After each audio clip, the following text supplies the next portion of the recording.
Hey there, everybody, and welcome to this installment of the Retro Firefly After Show. And by Retro Firefly After Show, what we mean is, obviously, Firefly has not come back to TV. We are doing our reviews, our after show of the original broadcast of Serenity as we go through it. A couple of us have already seen the whole series, and one of us here has not. I'm John Campea. I'm going to be your host today.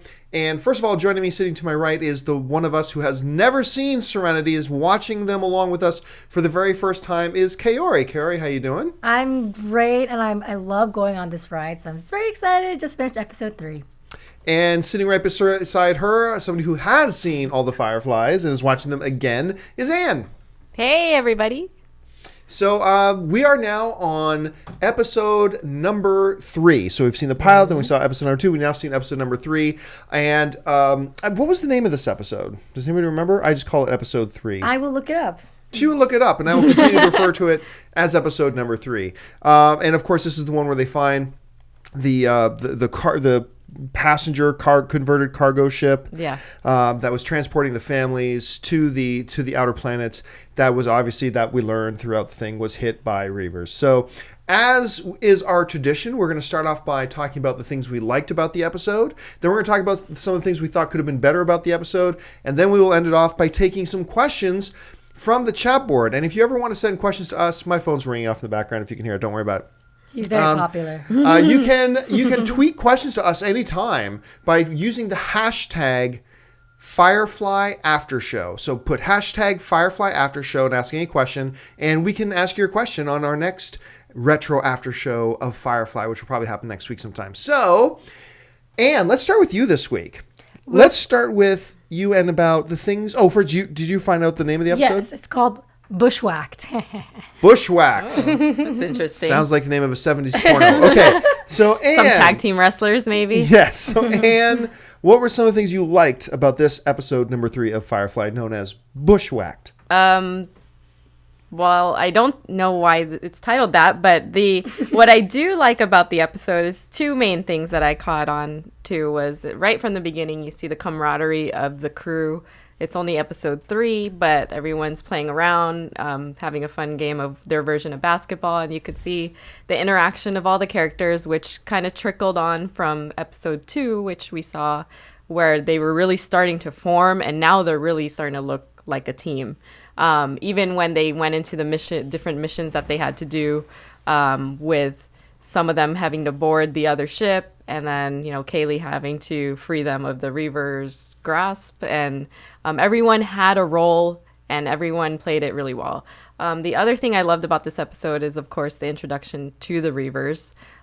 It's the real, the way they describe the Reavers, to me, and I don't know if you guys will agree, makes them really, really scary sounding things. Whatever these men that they describe have lost their souls or humanity, these non-humans, I don't know at this point what they would be, but they sound really scary to me, and I would hate to be anywhere where these things are. So those were the two highlights for me for this episode. For me, I'm going to piggyback something you said about the Reavers. They're talking more about the Reavers, and at this point in the show, they're still basically mythological. Like, at this point in the show, I get the feeling that some people in the universe don't even believe they exist. Nobody really knows what they are. Like, I heard they were people who went out to the edge of space and stared out into the blackness for too long and whatever. So they're still kind of mythological, not really tangible. And, I mean, they've referenced Reavers before. That one thing where she was describing them, first they'll rape you to death, then they'll peel off your flesh and wear them as clothing, and hopefully they'll do it in that order. Right. But this was the first time we saw... In a way, we saw the beginning of a Reaver in many ways, which is pretty cool. I like the fact that they started to introduce us more to the relationship of the Alliance and Mal, Captain Mal. That it's not just, oh, you're an outlaw and we're hunting you. It's still law enforcement civilian trying to navigate his way through that. And you're right, I do like the way, because if you just took the first 2 episodes, you get a feeling, okay, underneath the surface, there's a feeling of... we're a crew, but for the most part, it's also come across as very contentious. And at that beginning scene where they're all playing that version of basketball or whatever they're playing together, it actually felt like the first time you felt camaraderie, that there can be underneath all that contentiousness, there is a feeling of family. And they accomplished all of that just with a quick little fake game of basketball. So that was really neat storytelling in that way. I like the fact that when they're confronted with this situation, all the bodies on the ship and everything like that, you really saw the individual characteristics of each character come out. Yep. Shepard wanted to go and lay them to rest. Doc wanted to do something for them. Mal was still all business, even though he's trying to placate certain members of his crew. And on and on and on and on. We got to see Kaylee do her thing by saving the ship from the Reaver booby trap. I mean, it's just really good. We started to see more of the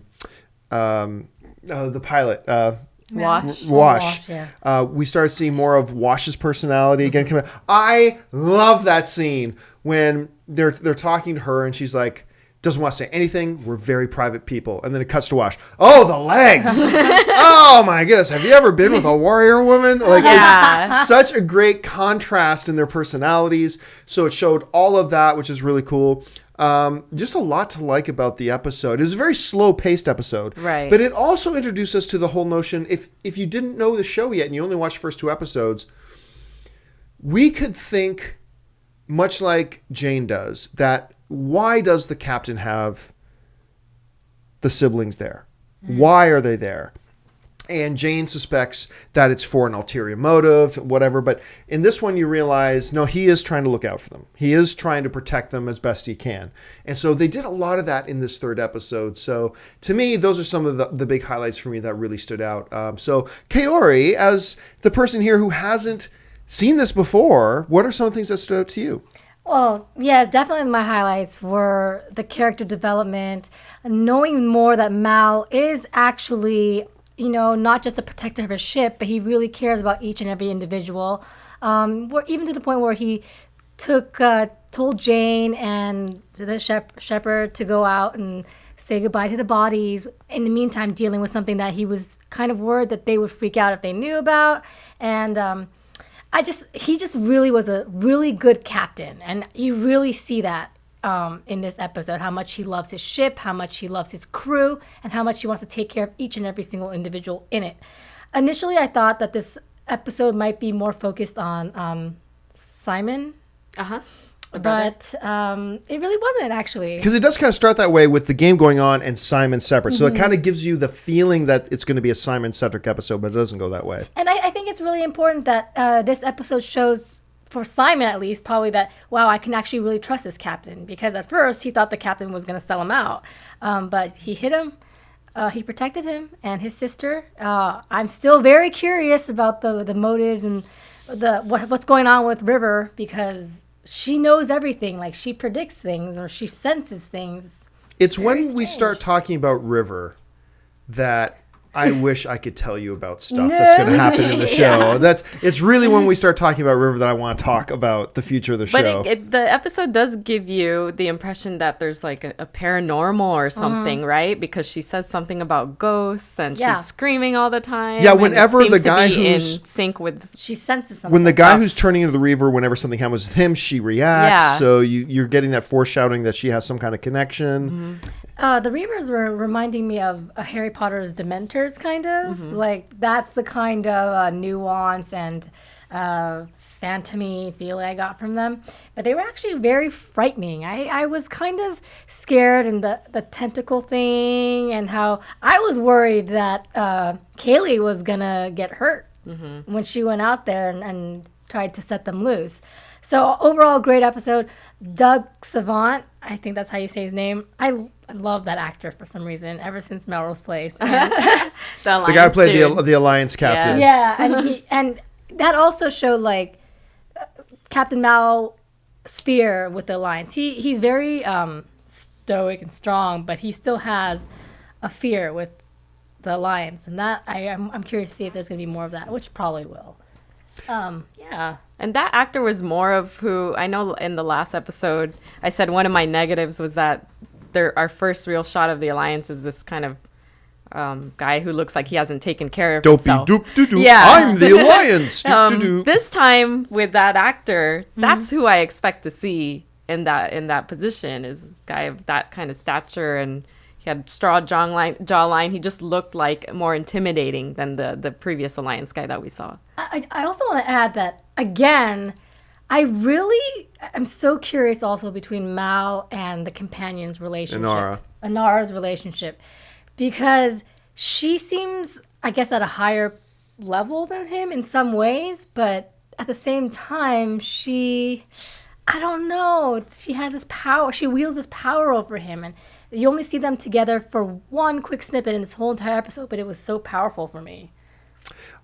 This will lead us into the things we didn't like, or things we thought could be done better. And you know, my one negative to bring out of this episode, and I really think I just have the one, is very like an Unto. Remember, I think it was the first episode that we did. We said, it's a great show and everything, but boy, when they do the action sequences, the fight scenes, that's when it really feels like a low-budget show.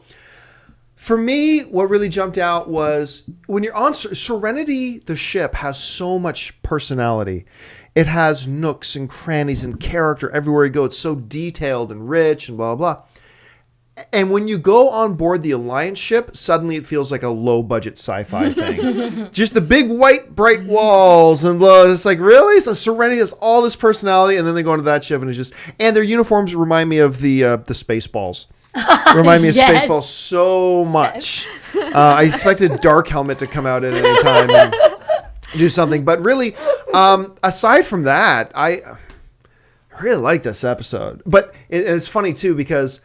We're watching it via Netflix right now. And on Netflix, when the episode ends, as the credits are rolling, it shows you the thumbnail of the next episode. And instantly, Anne and I jumped up. I was like, oh my gosh, we love that episode. And we didn't even want to do the after show because we wanted to watch the next episode. But yeah, so Anne, what about you as far as negatives about this particular episode go? I have somewhat of a nitpicky one. It was just the fact that when the Alliance team or crew is told to go board Serenity and look around for these stowaways or whatever, they're looking under like napkins Yes. and like cups and like, I don't know, paper towels. I'm like why would they be turning over? Are they hiding in this toilet roll? Yeah, like turning over cups with pencils in it. Like, I wonder if they're in here. That was the only thing that really bothered me, is if you're looking for people, you look for people where you think people would be hiding, not under a kitchen table where it's obvious that they're not hiding there. That's it. What about you, Carrie? I think that the beginning of the episode, other than the cute little basketball-y scene, it was a little slow in the beginning. It's a little slow pace, but then I feel like that's kind of what's been happening with all Firefly episodes, the past 3 ones I've seen. But then it picks up its pace really quick, and then when it ends, I'm like, what? Why did it end like that? So hopefully in the next episode, we'll start with that momentum. That's my only negative. All right. Well, folks, we're going to go to the Twitter stream and take some questions that are in there. And the first question we've got today is from Tom Capone. And Tom Capone is asking, what other shows might you go back and do an after show for? Boy, what other... I guess when you say go back and do, I guess you're wondering what other retro shows. I'll be honest, I don't know that I'm interested in doing retro shows for anything else. I think it's just, for some reason, when the idea, when the girls came to me and gave me the idea of Firefly, I was like, that makes perfect sense. That's a great one to do. But I don't know that I have any other ones that I'd be really keen on going back and doing. Anne, what about you? Like, are there any older shows you think you'd want to go back and do retro shows? Yeah? There is something on my list. However, I feel like I'm with you there, that Firefly, for just the amount of episodes it is and for the length of time that has passed, it makes sense to do one. The other show that's on my list that I think might be too long is Battlestar Galactica, just because I've never seen an episode. Oh my gosh, yeah, it's a lot of episodes. Yeah, that's the only reason but why. It's so, it might, just for folks who don't know, it is Battlestar Galactica, the new one, is my personal all-time favorite television show. Ooh, it's my all-time favorite television show. My favorite single season of any television show is probably Heroes Season 1. Oh, that one. That's probably my all-time favorite single season of a television, but my all-time favorite show is Battlestar Galactica. Heroes is a good one. Yeah. Well, for one season, it's a good one.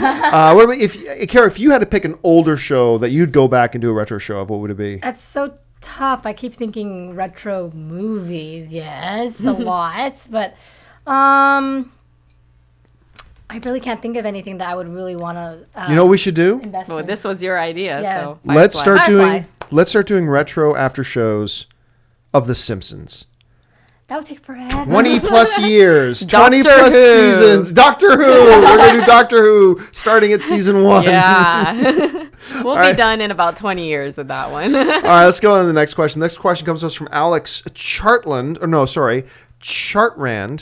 And he writes, I think alliance is the merger between U.S. and China, which is why they speak both languages in the show. Well, actually, Alex, that's not true. The alliance is actually, they named it after the central planets, after the expansion from Earth, after they used the Earth up, that all the central planets from the expansion allied together, and that's why they call them the alliance. And my understanding of the mythology has always just been that before they all left Earth, it kind of just became there was two powers and two languages on the Earth. Mm-hmm. It was Chinese and English, and then those became the languages that then spread out from there. But the alliance is not a reference to the alliance between the U.S. and China. So it's actually the planets that align to then take over the rest of the system. Do you guys see it any other way? I wasn't quite sure, so John just schooled me right there. All right, then let's just go on to the next question. Hey, we didn't do our favorite lines. Our favorite from the lines show. from the episode. I have one. That's why I All right, brought it up. we're going to pause on the questions and we'll go our favorite lines from the episode. And let's start with you. What was your favorite line in the episode? If you haven't heard or figured it out already, I'm obsessed with Shepherd book. And the line I took from this episode is, you guys probably know, how we treat our dead is what makes us different from who did the slaughtering. I think that was a really nice line for me. For me, I totally forgot to pay attention for a favorite line. So I'll probably, I'm going to go with Wash. I'm going to go with, have you ever been with a warrior woman? I knew you would pick that one. That will be the line that I will go with. Kaori, what about you? I can't find the exact line, but it is the line that, the one line that Inara threw at Mao when she was saying. Oh, like her, just when I think I know you. Yeah, or something like that. But it's not just the delivery, but the way they just stared at each other like, yes, let's make out right now for everybody. You feel it. Yeah. All right, the next question, moving back to the Twitter, comes from Mobo T, who writes, hello from Germany. If Chinese is one of the main languages, I've gotten this tweet from them before. If Chinese is one of the main languages, why there's hardly any Asian people in the show? I've never even thought about that. I never once I stopped thought of that. No, I'm just kidding. I never stopped to consider, hey, yeah, why there's so much Chinese being spoken, and yet I don't see a lot of Chinese people. I don't know. That's a really good question. I don't have a theory. Anne, you've read more of the comics and all the stuff that comes after the show and everything. She's got something to hold. Looking through here. Why don't you hold it up there so people can see what we're talking about? Yeah. This is the collection of the first 4 comics that came out. I can't remember what year. It's the hardcover. Close to when the show ended. I would say it takes place after the show, not the movie. Oh, okay, right. It's right. So in between the show and the movie. Right. But there are comics that have come out that take place post Serenity. Yeah, so somebody had a question on our last after show about where should I start, and I would start with Serenity, Better Days, and Other Stories. This is actually a collection of them, but you could get them individually. I can't wait for other people to read this and for you to finish so that we could talk about this, because it definitely continues the story from the show. But getting into the question, though, have you come across anything in those comics that suggest why we don't see any Chinese people? No, they don't even, and even just looking at the surrounding characters and everything, I don't see Asian-looking people in there. I don't know. They all went to other planets. Yes, they live on another planet. They are the Reavers. They are the Reavers. That's it. The Chinese became the Reavers. Reaver. You heard. We have cracked the code. Reva. Is that what you just said? What? Yes, Anne. Reva. Oh my! I can't believe you said that.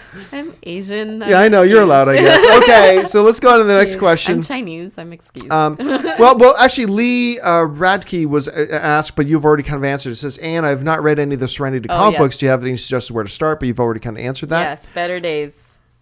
And, and there's newer ones coming out. Actually, starting in January, and I'm waiting for the next one that comes out in March. So there's even newer issues that are coming out this year. All right, and this will be our last question today, and it comes from Rebecca Charlton. And Rebecca writes, question, are you fans of the other Whedon shows? Curious, since that's how I came to it as a fan of his other TV shows. Well, for me, I never really watched Dollhouse. I think was the name of it. I never watched Dollhouse, so I don't have any input on that. I did not love Buffy. I found Buffy interesting, and I certainly watched it, but I didn't love it. But I'm a very rare breed. I'm the type of guy that I thought Buffy was okay, but I loved Angel. I loved Angel. I'm one of the very few people in the world who you'll find who actually really preferred Angel over Buffy. And I can't really explain to you why, except, David Boreanaz I thought was fantastic in that. And actually his whole surrounding supporting cast was terrific. I loved that show an awful lot. So I would say that my answer to your question is yes, I am a fan of Whedon's previous work, just maybe not the ones you might suspect. And what about you? Did you ever follow Whedon's other shows? No, I did not. I'm a fan of Dr. Horrible. That's a movie, right? It's a mini web movie, yeah. I didn't watch Buffy or any of that stuff. What about you, Corey? I watched one season of Buffy and I just kind of fell off, so I wasn't a huge fan of that. Angel, no. I'm surprised that, you are a rarity. Mm-hmm. Yep. And Agents of S.H.I.E.L.D., But you know what? I'm glad you brought that up. There's this big misconception out there that Agents of S.H.I.E.L.D. is a Joss Whedon show. It's not. It's not? It is not a That Joss Whedon show. Like all these people just believe, Joss Whedon's running that show. No, he's not. I think he directed the pilot episode, and I think his sister-in-law is running it. He has very little, if nothing, to do with that show. He has more to do with these comics that have his name on it than S.H.I.E.L.D. Which is part of the reason Agents of S.H.I.E.L.D. sucks. But anyway, because they needed more Joss involved with it. Anyway, that'll do it for us, folks. We're over 20 minutes, so thank you so much for joining us. We'll be back again next week or maybe sooner for episode 4 of our retro Firefly after show. I want to first of all thank Corey. Corey, where can people find you online? You can find me KAORIOUS. Anne? Oh, and you can find me at Anne Campea. And you can find me on the social media networks at John Campea. So thanks a lot for joining us, guys. We'll be back again next time. Leave your thoughts down below in the comments section. We read all of them throughout the week. And don't forget, if you've got some questions or thoughts or observations that you'd like us to bring up on the next episode, just tweet with the hashtag Firefly After Show. Once again, that's hashtag Firefly After Show. So thanks for joining us, guys. Until next time, bye-bye.